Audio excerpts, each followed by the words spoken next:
പ്രിയപ്പെട്ടവരെ നമസ്കാരം. കഴിഞ്ഞ ക്ലാസ്സിൽ നമ്മൾ 10ാം ക്ലാസ്സിലെ കേരള പാഠാവലിയിലെ റെസിഡൻറ്റ് എഡിറ്റർ എന്ന VKൻ്റെ ചെറുകഥ ചർച്ച ചെയ്തിരുന്നു. ഇന്ന് ആ പാഠഭാഗത്തിലെ പഠന പ്രവർത്തനങ്ങൾ നോക്കാം. കഴിഞ്ഞ ക്ലാസ് നിങ്ങൾക്ക് ഇഷ്ടമായി എന്നറിഞ്ഞതിൽ സന്തോഷമുണ്ട്. ക്ലാസ് ഇഷ്ടമായിട്ടുണ്ടെങ്കിൽ ലൈക്ക് ചെയ്യാനും ഷെയർ ചെയ്യാനൊന്നും മറക്കരുതും കേട്ടോ. സബ്സ്ക്രൈബ് ചെയ്യാത്തവരുണ്ടെങ്കിൽ സബ്സ്ക്രൈബ് ചെയ്യുമല്ലോ. എന്നാൽ നമുക്ക് ചോദ്യഭാഗങ്ങളിലേക്ക് കടക്കാം. അടിയന്തര ചീഫ് റിപ്പോർട്ടറായി പ്രമോഷൻ വേണം, ഇല്ലെന്നാൽ രാജിവെക്കുന്നു, മന്ദിക്കണം. മാധ്യമപ്രവർത്തകനായ വെങ്കടേശ അയ്യങ്കാരെ ഈ നിലപാടിലേക്ക് എത്തിച്ച സാഹചര്യം എന്തായിരുന്നു? കണ്ടെത്തി കുറിപ്പ് തയ്യാറാക്കുക. വെങ്കടേശ അയ്യങ്കാർ പുണ്യതീർത്ഥസ്വാമികളുടെ പത്രത്തിൽ റിപ്പോർട്ടറായി ജോലി ചെയ്യുന്നു. നിരവധി വർഷങ്ങളായി അദ്ദേഹം പത്രത്തിനായി കടുത്ത പരിശ്രമം നടത്തിയിരുന്നു. എന്നാൽ അദ്ദേഹം ഒരിക്കലും ചീഫ് റിപ്പോർട്ടർ എന്ന ഉയർന്ന പദവിക്ക് ഉയരാൻ കഴിഞ്ഞില്ല. തനിക്ക് ശേഷം ജോലിയിൽ എത്തിയവർ പോലും ആ സ്ഥാനത്ത് എത്തിയപ്പോൾ വെങ്കടേശന് വിഷമം തോന്നി. ലാൽ ബഹദൂർ ശാസ്ത്രിയുടെ പല പരിപാടികളും വാർത്തയാക്കി പത്രത്തിന് വലിയ വിലയും ശ്രദ്ധയും കിട്ടാൻ സഹായിച്ചയാൾ വെങ്കടേശനായിരുന്നു. ഈ പ്രവർത്തനത്തിന് ഒരു ഇൻക്രിമെൻ്റ് നേരത്തെ നൽകിയിരുന്നെങ്കിലും വെങ്കടേശന് അത് മതിയാകില്ലായിരുന്നു. കാരണം സ്ഥിരമായ സ്ഥാനക്കയറ്റം മാത്രമാണ് അദ്ദേഹത്തിന് ആവശ്യം. ആത്മാഭിമാനത്തോടെ ജോലി ചെയ്യുന്നയാൾക്ക് പദവിയും അംഗീകാരവും ലഭിക്കണമെന്നതാണ് അദ്ദേഹത്തിൻ്റെ ആഗ്രഹം. ഒടുവിൽ തൻ്റെ മനസ്സിലുള്ളതെല്ലാം തുറന്നു പറയാൻ അദ്ദേഹം നേരിട്ട് പത്രസ്വാമിയെ കണ്ടു. ഇപ്പോൾ തന്നെ എനിക്ക് ചീഫ് റിപ്പോർട്ടറുടെ സ്ഥാനം വേണം, ഇല്ലെങ്കിൽ ഞാൻ രാജിവെക്കും എന്നുവെച്ച് ഉറച്ച നിലപാട് എടുത്തു. ഈ നിലപാട് ഒരു മാധ്യമപ്രവർത്തകൻ്റെ ആത്മാഭിമാനത്തിൻ്റെ പ്രതീകമാണ്. രണ്ടാമത്തെ ചോദ്യം. ഇന്ത നിമിഷം മുതൽ ചത്തുപോകും വരേക്കും നീ നമ്മ പത്രത്തോട് റെസിഡൻറ്റ് എഡിറ്റർ. ഫലിതവും ആക്ഷേപഹാസ്യവും ആവിഷ്കരിക്കാൻ ഈ വരികൾ എത്രത്തോളം പര്യാപ്തമാണ്? നിങ്ങൾ പരിചയപ്പെട്ട VKൻ്റെ മറ്റു കഥകൾ കൂടി പരിഗണിച്ച് VKN കൃതികളിലെ ഹാസ്യം എന്ന വിഷയത്തിൽ ഉപന്യാസം തയ്യാറാക്കുക. ഉത്തരമാതൃക. മലയാളത്തിൻ്റെ കോമിക് ജീനിയസാണ് VKN. കോമഡി സൃഷ്ടിക്കാൻ ഒരു പൂന്തോട്ടവും ഒരു പോലീസുകാരനും ഒരു സുന്ദരിയും മാത്രം മതിയെന്ന് ചാർലി ചാപ്ലിൻ പറഞ്ഞു. ഇതായിരുന്നു ചാപ്ലിനെ സൃഷ്ടിക്കാനുള്ള ഏറ്റവും കുറഞ്ഞ സാമഗ്രികൾ. ഇതിൽ നിന്നാണ് ആ വലിയ വിദൂഷകൻ ഫലിതത്തിൻ്റെ വെട്ടിത്തിളങ്ങുന്ന ശ്രേഷ്ഠത സൃഷ്ടിച്ചെടുത്തത്. VKN എന്ന മലയാള ഭാഷയിലെ കോമിക് ജീനിയസിന് ഇതുപോലും ആവശ്യമില്ല. ഒരു തീന്മേശയും ഒരു സുന്ദരിയുമുണ്ടെങ്കിൽ ഇതിനേക്കാൾ വലിയ പൊട്ടിച്ചിരി ഭാഷ കൊണ്ട് അദ്ദേഹം സൃഷ്ടിക്കുന്നു. ചിരിയെ മുൻനിർത്തിയുള്ള സാഹിത്യ പരീക്ഷണങ്ങൾ പോലെയാണ് VKൻ്റെ ആദ്യകാല കഥകൾ വായനക്കാരുടെ മുമ്പിൽ അവതരിച്ചത്.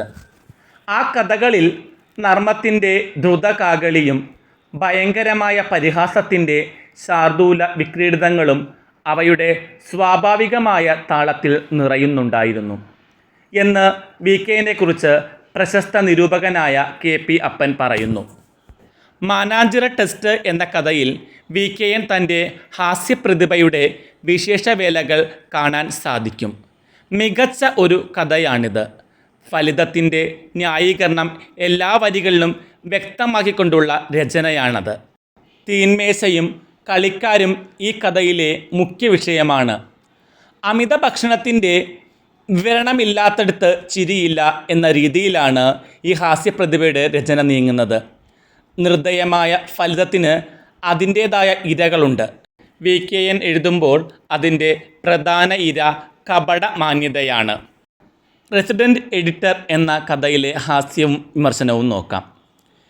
VKൻ്റെ റെസിഡൻറ്റ് എഡിറ്റർ ഫലിതപൂർണവും ആക്ഷേപഹാസ്യമുള്ളതുമായ കഥയാണ്.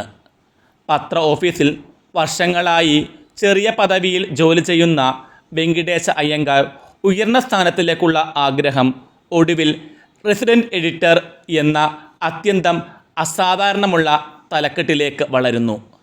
പ്രമോഷൻ ചോദിക്കാൻ പത്രസ്വാമിയുടെ വീട്ടിൽ ചെന്നപ്പോൾ കൂറ്റൻ അൽസേഷ്യൻ നായ അദ്ദേഹത്തെ ആക്രമിച്ചപ്പോഴും വെങ്കടേശൻ ഭയക്കാതെ മുണ്ടഴിച്ച് പ്രതിരോധിക്കുന്നു. ഇതോടെ ആഹ്ലാദിച്ച പത്രസ്വാമി അവനെ റെസിഡൻറ്റ് എഡിറ്ററാക്കി പ്രഖ്യാപിക്കുന്നു. വാസ്തവത്തിൽ പദവികളോടുള്ള മനുഷ്യൻ്റെ അമിതമായ ഭ്രമമാണ് ഈ കഥയിൽ വിമർശിക്കുന്നത്. സ്ഥാനമാനങ്ങളിലൂടെയുള്ള തികച്ചും ആകാംക്ഷയുള്ള സമീപനം എഴുത്തുകാരൻ നർമ്മം ചേർത്ത് രസകരമായി തുറന്നു കാണിക്കുന്നു. ആദ്യകാല കഥകൾ പുതുവഴികൾ വെട്ടിപ്പിടിച്ച് മുന്നേറുന്ന VKN ഒരു ഗോപുരം പോലെ വളർന്നു പോകുന്നു. നമ്പൂതിരി ഫലിതങ്ങളെയും കാർട്ടൂണുകളെയും അട്ടിമറിച്ചുകൊണ്ട് VKNൻ്റെ നർമ്മ കൈരളി ഈ യുഗത്തിൻ്റെ മുള്ളുകൾ നമ്മിലെത്തിക്കുന്നു.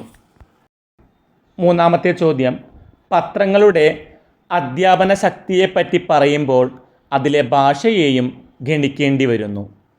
മറ്റനേകം കൃത്യങ്ങളെ സാധിക്കുന്ന കൂട്ടത്തിൽ ഭാഷാ പരിഷ്കാരവും പത്രങ്ങളുടെ കടമയിൽപ്പെട്ടിരിക്കുന്നു എന്നത് തർക്കമറ്റ സംഗതിയാകുന്നു. വൃത്താന്ത പത്രപ്രവർത്തനം.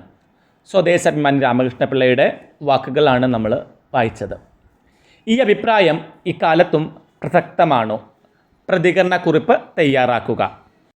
സ്വദേശാഭിമാനി രാമകൃഷ്ണപിള്ളയുടെ വൃത്താന്ത പത്രപ്രവർത്തനം എന്ന കൃതിയിൽ പറയുന്നത് പോലെ പത്രങ്ങളുടെ അധ്യാപന ശക്തിയെക്കുറിച്ചുള്ള ചർച്ചയിൽ ഭാഷ വളരെ പ്രധാനപ്പെട്ടതാണ്. പത്രങ്ങൾ വലിയൊരു വായനക്കാരെ, സമൂഹത്തെ സ്വാധീനിക്കുന്നു. അതിനാൽ അവയിൽ ഉപയോഗിക്കുന്ന ഭാഷ ശുദ്ധവും ലളിതവുമാകണം. ഇന്നത്തെ മാധ്യമരംഗം പഴയ കാലത്തേക്കാൾ ഏറെ മാറിപ്പോയിരിക്കുന്നു. ഇന്നു വെറും പത്രങ്ങൾ മാത്രമല്ല, TV, റേഡിയോ, ഓൺലൈൻ ന്യൂസ് പോർട്ടലുകൾ, സോഷ്യൽ മീഡിയ എന്നിവയും വാർത്താ മാധ്യമങ്ങളായി മാറിയിരിക്കുന്നു. എന്നാൽ ഇതിൽ പലതിലും ഉപയോഗിക്കപ്പെടുന്ന ഭാഷ അശുദ്ധമാണ്, ചിലപ്പോൾ അപമാനകരവുമാണ്. ഇത് കുട്ടികളെയും യുവാക്കളെയും തെറ്റായ രീതിയിൽ സ്വാധീനിക്കാം. പത്രങ്ങൾ പഠിപ്പിക്കുകയും പ്രകാശിപ്പിക്കുകയും ചെയ്യുന്നവയാണ്. അതിനാൽ ഭാഷയുടെ സൗന്ദര്യവും കൃത്യതയും പാലിക്കാൻ മാധ്യമപ്രവർത്തകർ കടപ്പാടുള്ളവരാണ്. അതിലൂടെയാണ് ഭാഷയുടെ പുരോഗതിയും പദശുദ്ധിയും നാം നിലനിർത്തുന്നത്. ഇതിനാൽ രാമകൃഷ്ണപിള്ളയുടെ അഭിപ്രായം ഇന്ന് കൂടുതൽ പ്രസക്തിയുള്ളതായി തന്നെ തുടരുന്നു. ഇനി നമുക്ക് നാലാമത്തെ ചോദ്യം നോക്കാം. പത്രസ്വാമി ഉത്തരവായി, പിന്നെ രണ്ടുപേരും താഴെ ഇറങ്ങി. പത്രസ്വാമി ഉത്തരവ് ആയി, പിന്നെ രണ്ടുപേരും താഴെ ഇറങ്ങി. അടിവരയിട്ട പദങ്ങൾ സന്ധി ചെയ്തും അല്ലാതെയും എഴുതിയിരിക്കുന്നത് ശ്രദ്ധിച്ചല്ലോ. ചേർത്തെഴുതിയപ്പോഴുണ്ടായ പ്രത്യേകതകൾ എന്തെല്ലാം? വിശദമാക്കുക. ലോപസന്ധി. രണ്ട് അക്ഷരങ്ങൾ ചേർന്നപ്പോൾ ഒരക്ഷരം ലോപിക്കപ്പെടുന്നതാണ് ലോപസന്ധി. രണ്ടക്ഷരങ്ങൾ ചേർന്നപ്പോൾ ഒരക്ഷരം ഇല്ലാതായതാണ് ലോപസന്ധി. ഉദാഹരണം, ഉത്തരവ് ആയി, ഉത്തരവായി. ഇവിടെ സമൃദ്ധോകാരമാണ് ലോപിച്ചത്. കാറ്റ് അധികം അടിച്ചു, കാറ്റടിച്ചു. അവിടെയും സമൃദ്ധോകാരം ലോപിച്ചിട്ടുണ്ട്. പോയി അധികം ഇല്ല, പോയില്ല. തണുപ്പ് അധികം ഉണ്ട്, തണുപ്പുണ്ട്. ഇതൊക്കെ ലോപസന്ധിക്ക് ഉദാഹരണങ്ങളാണ് കേട്ടോ. ഇനി നമുക്ക് ആഗമസന്ധി നോക്കാം. രണ്ടക്ഷരങ്ങൾ ചേർന്നപ്പോൾ പുതിയ ഒരക്ഷരം കൂടി വന്നു ചേരുന്നതാണ് ആഗമസന്ധി. താഴെ അധികം ഇറങ്ങി, താഴെ ഇറങ്ങി. ഇവിടെ യകാരമാണ് വന്നു ചേർന്നത്. ആ അധികം ഇടം, അവിടം. അവിടെ വകാരമാണ് വരുന്നത്.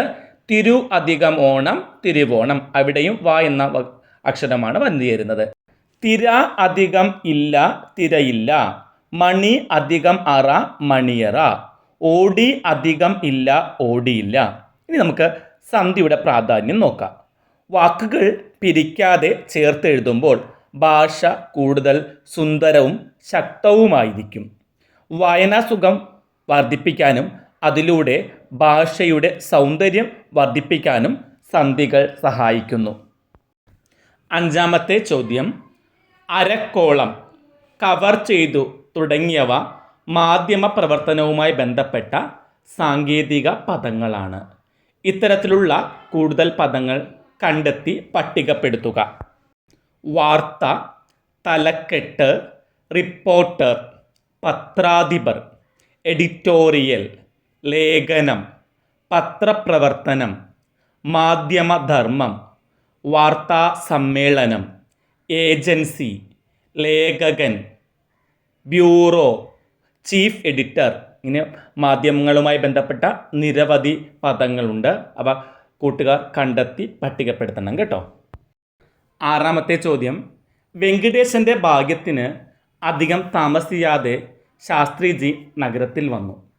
അതൊരു അവസരമായിരുന്നു, എ ഗ്രേറ്റ് ഒക്കേഷൻ. ഇന്ത്യ പ്രധാനമന്ത്രിയെ ലാൽ ബഹദൂർ ശാസ്ത്രികൾ എന്ന് വിശേഷിപ്പിച്ച് അയ്യങ്കാർ അദ്ദേഹത്തിൻ്റെ പരിപാടികൾ കവർ ചെയ്തു. Resident editor VKN.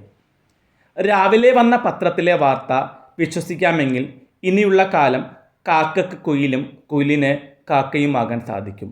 വിവർത്തനം M. മുകുന്ദൻ. രണ്ട് കഥകളിലും മാധ്യമലോകത്തെ വ്യത്യസ്ത വീക്ഷണങ്ങളിൽ അവതരിപ്പിച്ചിരിക്കുകയാണല്ലോ.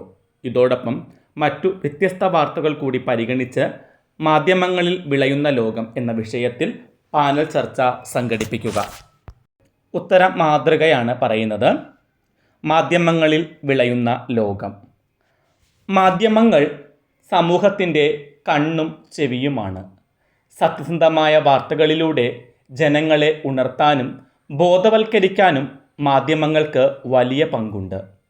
പക്ഷേ ഇന്നത്തെ ലോകത്ത് സത്യത്തെ മറച്ചുവെച്ച് മിഥ്യാബോധം സൃഷ്ടിക്കുന്ന ചില മാധ്യമങ്ങളും നമ്മുടെ മുന്നിലുണ്ട്. VKN എഴുതിയ റെസിഡൻറ്റ് എഡിറ്റർ എന്ന കഥയിൽ മാധ്യമത്തിൻ്റെ അധികാര ലലാസയും തള്ളുകൂടാത്ത സാഹചര്യങ്ങളും നമുക്ക് കാണാം. പ്രധാനമന്ത്രി ലാൽ ബഹദൂർ ശാസ്ത്രി നഗറിൽ എത്തിയപ്പോൾ പത്രപ്രവർത്തകൻ വെങ്കിടേശ അയ്യങ്കാർ അദ്ദേഹത്തെ ലാൽ ബഹദൂർ ശാസ്ത്രികൾ എന്ന് വിശേഷിപ്പിക്കുന്നു. അതിലൂടെ പത്ര ഉടമയെ പ്രീതിപ്പെടുത്താനും സ്വന്തം സ്ഥാനം വർദ്ധിപ്പിക്കാനുമാണ് ലക്ഷ്യം. സത്യത്തെ വളച്ചൊടിക്കുമ്പോൾ തന്നെ മാധ്യമപ്രവർത്തനത്തിൻ്റെ നിഷ്പക്ഷത നഷ്ടപ്പെടുന്നു. M. മുകുന്ദൻ്റെ വിവർത്തനം കഥയിൽ രാവിലെ വന്ന പത്രത്തിലെ വാർത്ത വിശ്വസിക്കാമെങ്കിൽ കാക്കക്ക് കുയിലും കുയിലിന് കാക്കയുമാകാനാകും എന്ന വാക്യം മാധ്യമങ്ങളുടെ വിശ്വാസ്യത നഷ്ടപ്പെടുന്നതിൻ്റെ തെളിവാണ്. നുണയെ പലതവണ ആവർത്തിച്ച് സത്യമാക്കാൻ ശ്രമിക്കുമ്പോൾ പത്രങ്ങൾ ജനങ്ങളുടെ മനസ്സിൽ സംശയത്തിന് ഇടയാക്കുന്നു. ഇത്തരം കഥകൾ നമ്മെ ബോധവാന്മാരാക്കാൻ പഠിപ്പിക്കുന്നു. ഓരോ വാർത്തയും പരിശോധിക്കേണ്ടതുണ്ട്. നിഷ്പക്ഷതയും ഉത്തരവാദിത്വവും ഇല്ലാതെ വരുന്ന വാർത്തകൾ സമൂഹത്തെ തെറ്റിദ്ധരിപ്പിക്കുന്നതിൽ അവസാനിക്കും. ശരിയായ മാധ്യമപ്രവർത്തനമാണ് ജനാധിപത്യത്തിൻ്റെ നട്ടെല്ല്. അതിനാൽ സമൂഹത്തിൻ്റെ നാവായ മാധ്യമങ്ങൾ അതിൻ്റെ കടമ കൃത്യമായി അനുഷ്ഠിക്കേണ്ടത് അത്യന്താപേക്ഷിതമാണ്. നമുക്ക് ഇന്നത്തെ ക്ലാസ് ഇവിടെ അവസാനിപ്പിക്കാം. മറ്റൊരു ക്ലാസ്സുമായി കാണും വരെ എല്ലാവർക്കും നന്ദി, നമസ്കാരം.